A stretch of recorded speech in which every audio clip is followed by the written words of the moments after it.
It started with a glance. One glance too long, one smile too familiar. In a small town where everyone knew everyone. Victoria Hale and Adam Prescott found themselves drawn into a dangerous pull neither fully understood or could resist. It was a night thick with laughter, champagne, and the glow of string lights swaying in the warm summer air. Victoria had promised herself she'd stay for just one drink at her best friend Rose's birthday party, just long enough to make an appearance, to flash a smile, to pretend everything in her life was perfectly in place. But fate had other plans. Across the crowded patio, through a haze of clinking glasses and half-whispered conversations, she noticed him. Adam Prescott. Not the kind of man you politely nod to and forget. No. Adam had the kind of presence that filled a room, a magnetic pull that drew curious stares, dark hair that always seemed artfully tousled, a roughness in his jawline, a smirk that promised trouble. Their eyes locked for the briefest of moments, and in that second, something inside Victoria shifted. A tiny spark, a dangerous hum beneath her skin. Adam made his way through the crowd like he owned the night. He leaned against the bar just a little too close and offered her a smile. It was raw, reckless, real. "First time I've seen someone here who looks more bored than me," he teased, voice low and rough around the edges. Victoria laughed, too quickly, feeling the heat rise to her cheeks. She told herself it was harmless, just conversation.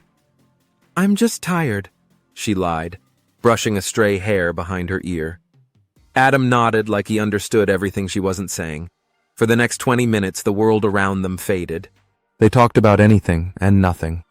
Books they hadn't finished, places they dreamed of escaping to, the emptiness hidden behind smiling faces. Victoria caught herself leaning in, laughing more freely than she had in months. She forgot Daniel. She forgot who she was supposed to be. Just once, she allowed herself to be someone else.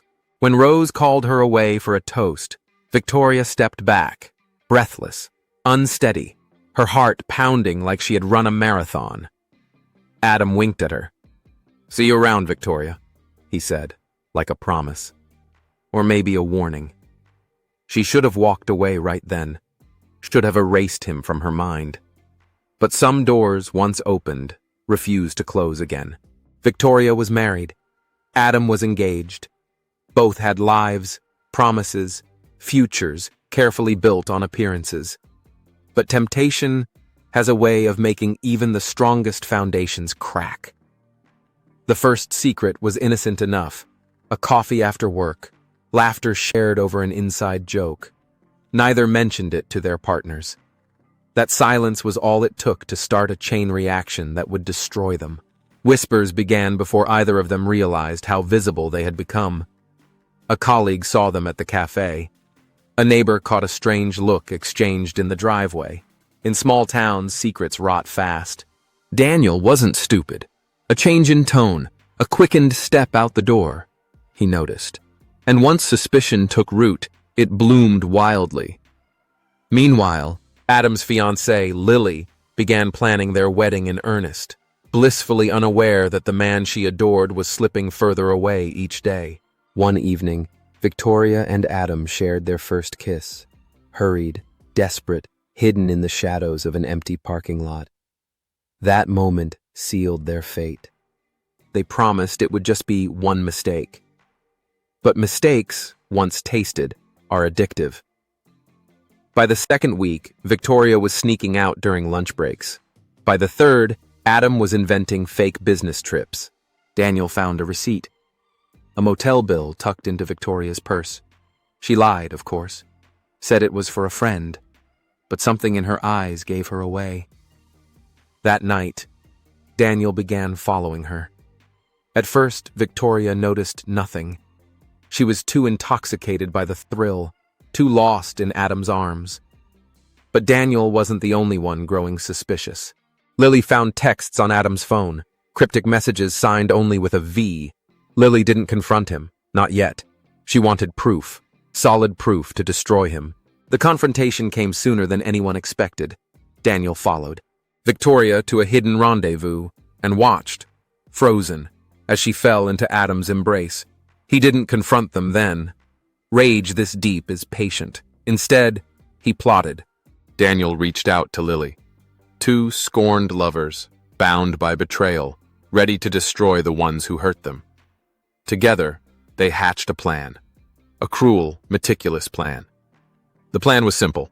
Expose the affair publicly, humiliate them, ruin their perfect little lives. But revenge, once ignited, rarely stays controlled. Things spiral faster than anyone intends. Victoria received an anonymous note. "I know what you're doing." It chilled her blood. Adam received one too. She's not the only one lying.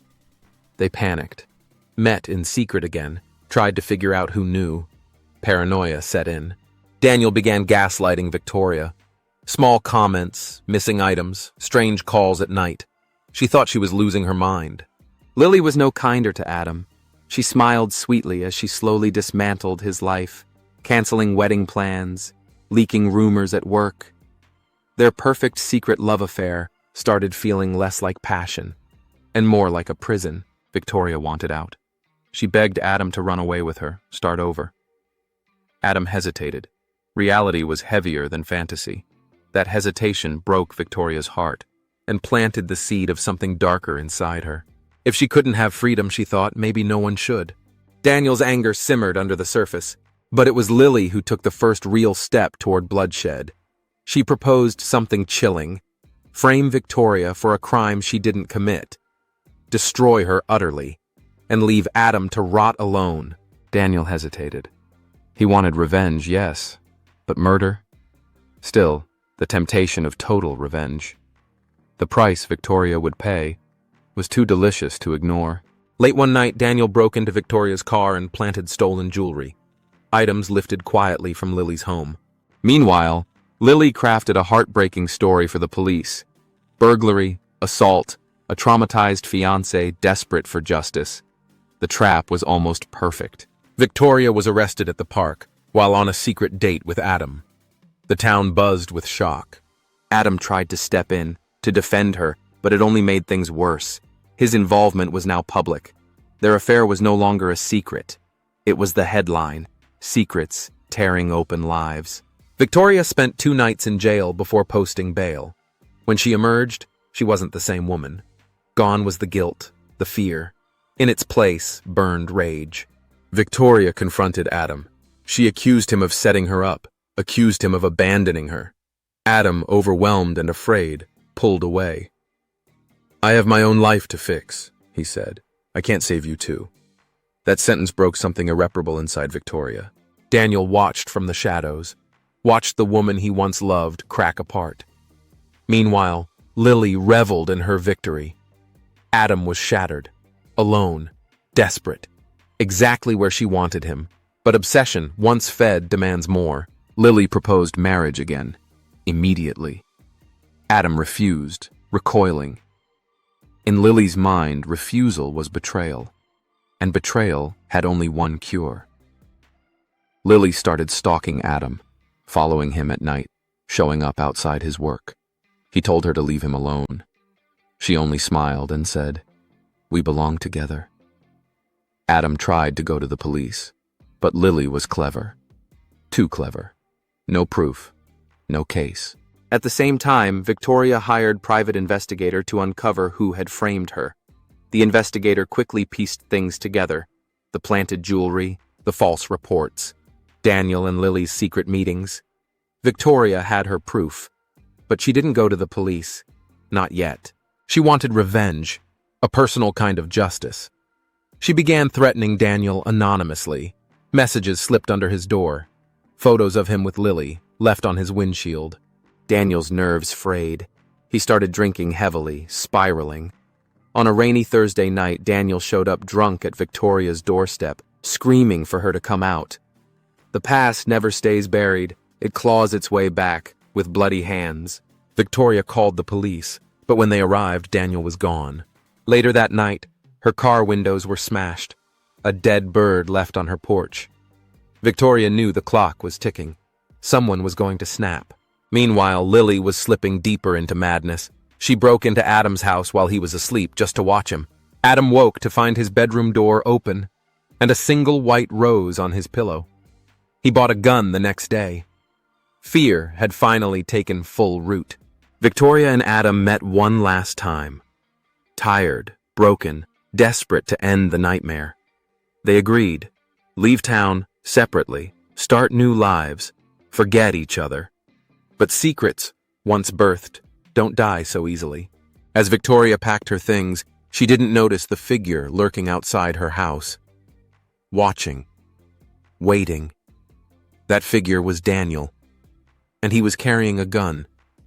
He had convinced himself that Victoria had to pay, that her death would free him. At the same time, Lily was preparing something of her own.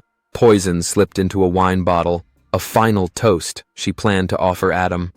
2 murder plots, 2 ticking clocks. Neither of them would unfold the way they intended. Victoria spotted Daniel's reflection in her window, seconds before he pulled the trigger. She dropped to the floor as the first bullet shattered the glass. Victoria scrambled to her gun, a small revolver hidden in her nightstand. Daniel kicked down the door, wild-eyed, drunk, screaming her name. Victoria fired once, twice, missed both times. Daniel tackled her, the gun falling from her hands. They struggled. Fists, screams, the raw fury of 2 broken people. A final gunshot rang out. Beat. Silene. It was Daniel who lay bleeding on the floor. His own gun, his own mistake. Victoria stood over him, shaking, tears streaming down her face. Meanwhile, across town, Adam sat across from Lily, suspicious of the wine she so eagerly offered. He refused the drink. Lily insisted. She cried, begged, said it was for forgiveness. When he still refused, she snapped, smashing the glass and lunging at him with the broken stem. Adam wrestled her to the ground. Lily sobbed, pitiful, broken, terrifying. Adam called the police. Lily was arrested, screaming Adam's name as they dragged her away. The web had finally unraveled. On the other side of town, Victoria sat in an interrogation room for hours. Self-defense, they ruled. No charges. Daniel died on the way to the hospital. No last words. Lily was charged with attempted murder, stalking, and breaking and entering. Adam moved out of town, changed his name, started over. Victoria disappeared too. A new city, a new identity. But the scars remained. The town slowly forgot. New scandals, new stories, new faces. But for those who survived, forgetting was impossible. Sometimes, late at night, Adam dreams of white roses and shattered glass. And Victoria? She avoids reflections, afraid she might see Daniel still staring back. The price of secrets is never just heartbreak. It's blood, and guilt, and silence that echoes forever. The summer sun poured into Victoria's new apartment, a stark contrast to the chaos of the past. She stood in front of the mirror, brushing her hair, searching for a glimpse of the woman she once was. The shadows still haunted her, clinging to her as reminders of the betrayal, the bloodshed, and the love she had lost. Each day felt like a tightrope walk, balancing between healing and the fear of slipping back into darkness. She whispered to herself, "Today is different. Today, I claim my life." But deep down, she knew the specter of Daniel lingered, a ghost intertwined with her every thought, lurking just outside the periphery of her mind. Victoria took a deep breath, focused on the sunlight streaming through the window, and whispered an affirmation. Today, she would reclaim her narrative and refuse to let the past define her. She gathered her courage, adjusted her blouse, and stepped out of her apartment, ready to forge a new beginning. As she walked down the street, the unfamiliar world buzzed with life. Seemingly mundane details, laughter from children playing, the scent of fresh coffee wafting from a nearby cafe, reminded her of the layers of normalcy she yearned to partake in. A small smile formed on her lips, hopeful that she could finally leave the weight of her history behind. It was time to no longer be a victim. Victoria walked with purpose, absorbing the vibrant energy around her, determined to reshape her reality. Each step was a declaration of resilience, a challenge to the whispers that still haunted her dreams. She felt the warm sun on her skin, grounding her in the present, reminding her that life was moving forward whether she was ready or not. As she turned the corner, a familiar cafe came into view. It sent a jolt through her. Memories of stolen moments with Adam flickered like old film clips in her mind. She hesitated, but instead of retreating, she squared her shoulders and pushed open the door. The barista greeted her with a smile, an ordinary moment that suddenly felt extraordinary. "What can I get started for you today?" he asked. Victoria took a breath and ordered her favorite drink, the comfort of familiarity washing over her as she waited for it to be made. Today was about embracing small joys, reclaiming the right to enjoy life again.